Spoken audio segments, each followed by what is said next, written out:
All right, welcome back, guys. We're doing another video in this creative financing series. We've got Pace Morby here, giving away so much knowledge, sharing stories, breaking it down, showing exactly how to dominate today's market with these creative financing strategies. So again, we put together an entire playlist. We've gone through all these different strategies. Be sure to kind of watch that if you can from start to finish. It'll really give you the full picture, which is what Pace is doing. Pace actually is not allowed to go to the bathroom. We've blocked the doors. He can't leave till we get all of this out of his head and here on these videos. So thank you, Pace. You're amazing for all the value that you're sharing, guys. And no one gives more. In fact, no one understands and can explain creative financing better than Pace Morby. You are the master at this. Maybe Jerry Norton. No, you're so good. And I love it because you take some of these ideas that tend to be complex. You say people overcomplicate them. I agree with you.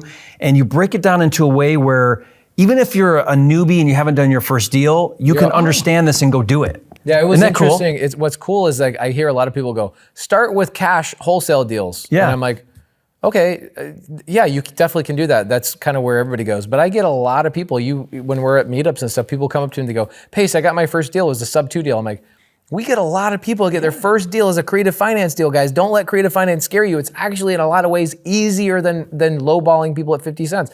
Lowballing is not a negative thing, by the way. I'm not knocking lowballing because we lowball too. It's just a phrase, that's it. Yeah, totally. So in this video, we've done a number of different strategies. In this video specifically is a master lease is kind of like the old school term. That's very common in like commercial multifamily. They call it master lease. Interesting that not a lot of people are using the word master lease right now. Yeah, that's how I learned it years and years ago, was a master lease. Me too, I learned it as a master lease, but I think what people will be way more understanding about, as you hear this all the time, is rental arbitrage or Airbnb arbitrage, right? And so if you guys have heard those phrases, it's been around a long time. But what happens a lot of times is people, like supermodels, they have to change their style every 3 months, so you guys buy their new stuff. Yeah, we gotta keep it sexy and... Yeah, so the master lease is no longer cool and sexy because it's been talked about. Now it's rental arbitrage and Airbnb arbitrage, but it's a master lease. Yeah, and the basic idea here is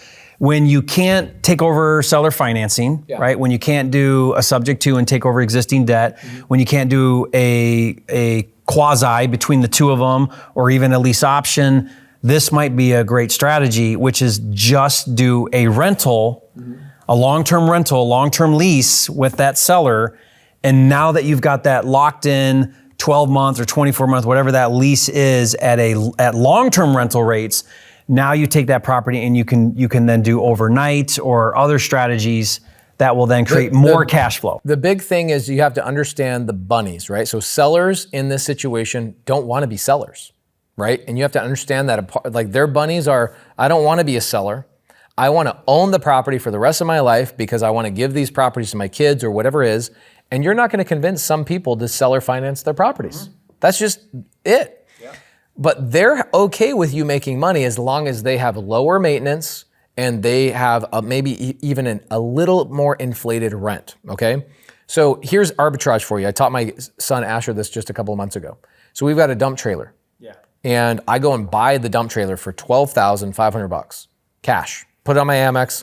I'm like, what did I just do? Why did I do? That's now I own a dump trailer. Now I own a dump trailer. That you can't park at your house. That I can't park at the house. I park it down at my office on so I have an office on Dana Park, Val Vista and Southern, and I park in the back. So we rent this trailer on Craigslist and Facebook Marketplace. My son manages it all from his phone.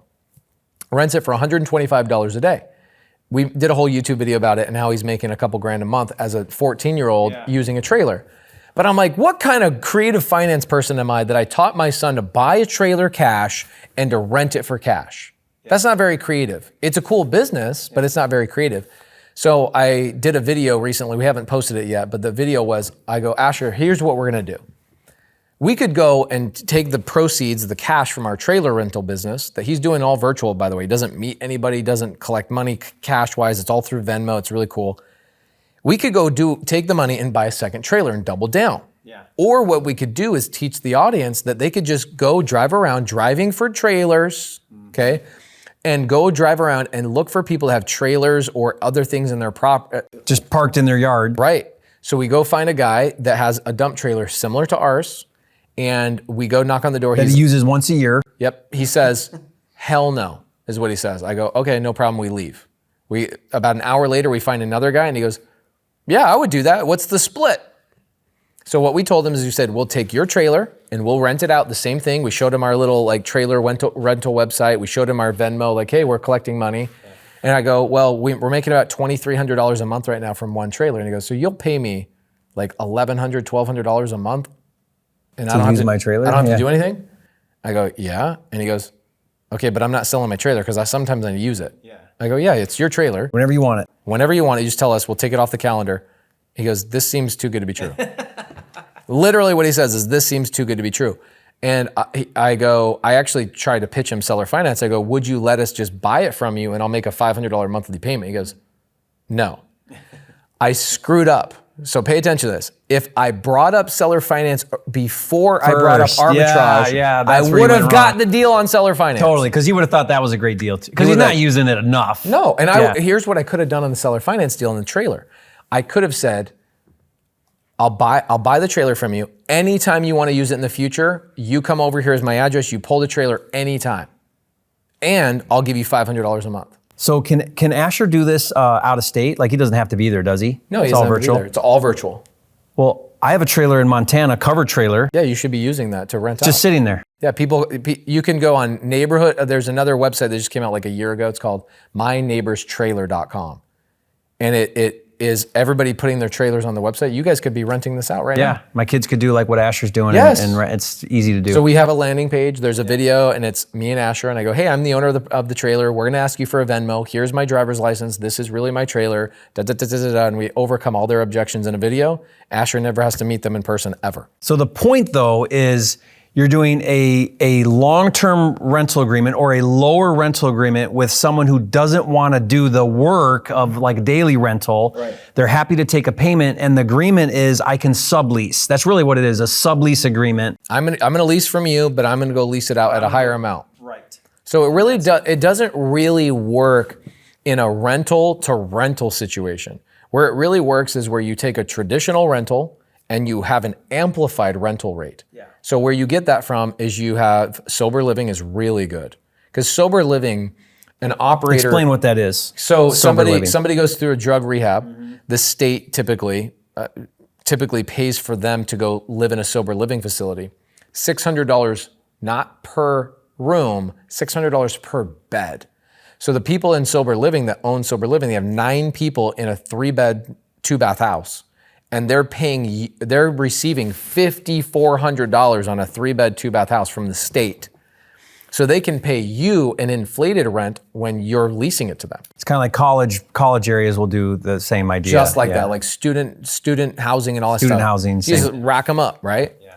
So, and you can't just pack them in there. You have to have less than 10 people. In Phoenix, the law... bathrooms, they got to be the right bathroom combo, bathrooms with right? a certain amount of thing, but you can't have 10 people or else it requires fire sprinklers and a certain type of insurance. If it's under 10 people, 9 people or less, you can rent these beds out for $600 to $1,000 per month, okay? You don't want to operate sober living. I promise you that. You do not want to operate sober living. Do not go and Google sober living right now. What you do is you rent your property, right? So you go to a landlord and you go, can I rent your property? I'm gonna go and do a master lease or an arbitrage lease, right?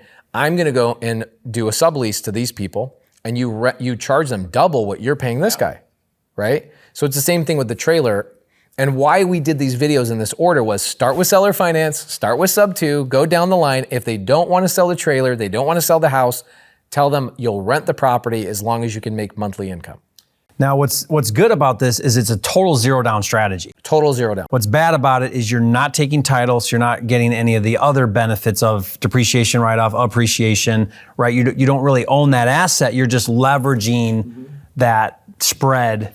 And so, like for example, in Puerto Rico, this is a really good strategy because Airbnb is such high demand that you can do a long-term lease for, $1,000 a month, okay, and then rent it out for $100 a night.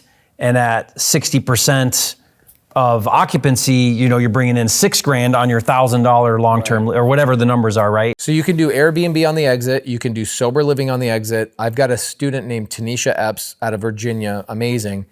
She started doing arbitrage on the acquisition, right? She's acquiring a lease is what she acquired, not the house. You're not acquiring the house, you're acquiring a lease.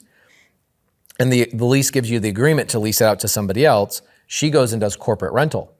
So same thing. What Perfect. the company does is the corporate rental company, like airline pilots, stewardesses, all that kind of stuff, the airline company pays for the furniture and then they rent it from her. So she's $0 out of pocket. Yeah. She's making $1,000 per house net. She's like, are you kidding me? Like, this pays for my marketing, it pays for my travel, pays for my, all my expenses building my real estate business, pays for my cold callers. Like, just get to 4 or 5 of these things and you're like, you could quit your job. Yeah. You know what I'm saying? Like, a lot of people, make a comment down below. I'm curious, what would it take for you to quit your job right now, monthly income, if you could arbitrage a deal, rent it out, net $1,000 per month? How many of those deals would you have to have in order to quit your job? Most people are going to say 5 to 12.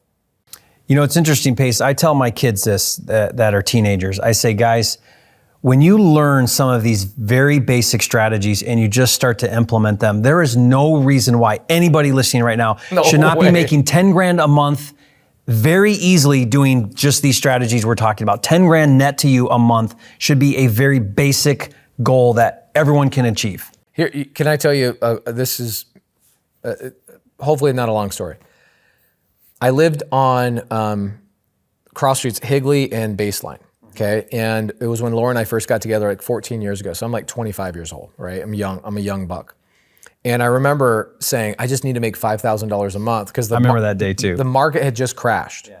And I had lost everything. And I go, if I could just make $5,000 a month, okay? And I remember throwing a baseball to and from my son in this little park area outside of our apartment complex. And I remember my son, Asher, who you know Asher really well, holds up his baseball mitt, and I start crying like a little baby. And my son goes, what's wrong? What's wrong? And I just go, man, I wish I was making more money. Yeah. I wish I was making more money. So fast forward, I learned these strategies. Yeah.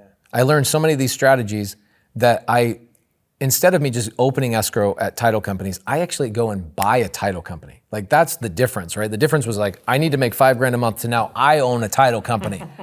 And here's the culmination of the story. Here's where it became magical for me. These little strategies, guys, are so powerful. The opening day of my title company, I go in on the cross streets of Higley and Baseline. I pass the park where I used to throw the baseball to my son, and I roll right into the driveway of the title company I own. That you now own. That I now own, and I look over at the grassy little area that we're playing baseball, and I start crying again. I was like, man, I'm making hundreds and hundreds of thousands of dollars. The only difference wasn't my location. I'm in the same place as I was physically, but mentally I was different. I learned skills. I learned traits that took me from the guy crying about playing baseball with his son because I couldn't afford to take my kids on vacation to the guy buying a title company 100 yards away. Literally the only difference is the details in these videos. I mean, Pace, everybody watching this should be able to make $10,000 a month if you just implemented these strategies and you did 5, 6 of these deals or whatever it is. You could be doing $10,000 a month, and that's, for most people, that's a game changer. And that's now build on that, right? Now build on that and really take your life and your business to a whole new level. And I'm so glad you share that story, because same thing with me. I was 27 when I got into real estate, minimum wage, barely scraping by. Was this in Detroit? Yeah, 3 kids, married, 3 kids. And I'm sure there's a lot of people in the same situation right now. And I remember thinking $5 grand a month would completely change my life. That would be transformational. Like, I would be so thrilled if I could provide that for my family. And yet now that looks like such an easy thing to do, because when you learn these things and you gain some confidence and you go out there and you just build on yourself, then it will be. The $5,000 a month will be a no-brainer. You'll do one deal making that. Doing these strategies. It seems daunting. It's like with my daughter, and I watch you with your kids, it's like here you are wiping their butts and putting on their pants and doing all this kind of stuff. And then one day you're not holding them anymore. They're putting on their own pants, they're putting on their own shoes and all this kind of stuff. And you're like, what changed? It's like, well, they learned skills along the way. Yeah. And they pour their own cereal. That's a big day when they pour their own cereal. Right. And here's something too. So I heard somebody say this a couple months ago. They said, we're so hard on ourselves of like, why don't I know this? And why don't I know that? And I'm so stupid and blah, blah, blah, blah, right? All this negative self-talk. If you've got a little kid that's learning how to ride a bike and they fall over, right? First time on the bike, are you gonna be like, man, you're so stupid. What the heck is wrong with you? What were you thinking? Yeah. What were you thinking? No, you're not gonna do that. You're like, hey, that's all right. Get back up on the bike and let's go. So we're so hard on ourselves and we don't realize it. Guys, it just takes a little bit of time and some effort and you're gonna be putting on your pants, riding a bike, and freaking next thing you know, you're gonna own a title company and live in Puerto Rico and own a hotel. Yeah. Pace, we met someone last night and he came up and he said, Jerry, because of you, I did a deal and made $53,000. And Pace, because of you, I did a sub 2 deal and made 200 and something $1,000 in those 2 deals because he learned these strategies, he took action, implemented. You changed my effing life is what he said. Yeah. And we go, no, you took action. Yeah, that's right. You took action. So guys, this is it. Apply these strategies and your life will change. And that's our promise to you. Pace, thank you again. Guys, check out the rest of the videos in this series. It's gonna help you bring it all together. Again, the idea here is that you're gonna take whatever unique situation you're in, you're gonna find the right strategy. We're giving you all of those in this series. Which one makes the most sense for you, for the seller? Put that deal together and start to really build on this business. And thanks, Pace, again. We'll see you guys on the next video.